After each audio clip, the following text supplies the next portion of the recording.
Hello mga Mima! Ngayon ipapakita ko sa inyo yung ginagawa ko kapag wala akong pasok sa trabaho. Pagkatapos ko mag-almusal, maglilinis na ako. Ba kayo sa mga kagaya ko Mima na gustong-gusto yung naglilinis? Ako kasi hobby ko talaga yung naglilinis ng bahay. Ewan ko ba kung bakit, siguro nasanay na talaga ako kasi simula nung bata pa ako.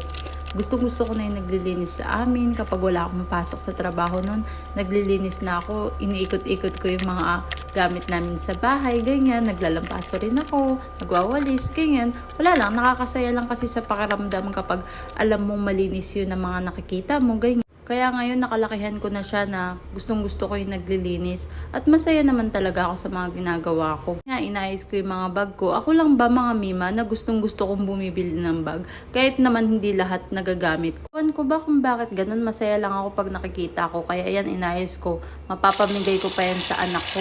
Kaya na nga, naglaban na ako. Yung mga undergarments ko, kinukusot ko yan. Tapos yung mga pantaas at pambaba, pinawashing ko naman yan. Dito sa apartment na tinitirhan namin, libre naman yung washing dito, kaya want to sawa ka mag-washing.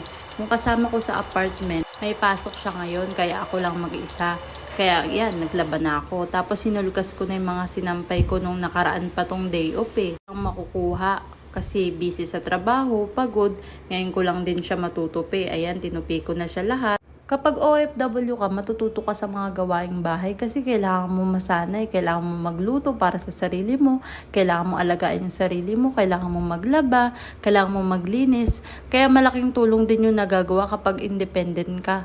Kasi natututo ka sa mga gawaing bahay, natututo ka sa buhay, natututo ka sa lahat ng bagay. Kaya proud na proud ako, isa akong OFW at proud na proud ako dahil marami akong natutunan na tinuro sa akin ng mga magulang ko, lalo na sa mga gawaing bahay. Fast forward na nga tayo mga Mima at yun na nga, umakit na nga ako sa taas. Kinuha ko na yung mga nilaban ko kanina at sinampay ko na. O siya, paano sa susunod na lang ulit. Salamat sa panonood. God bless!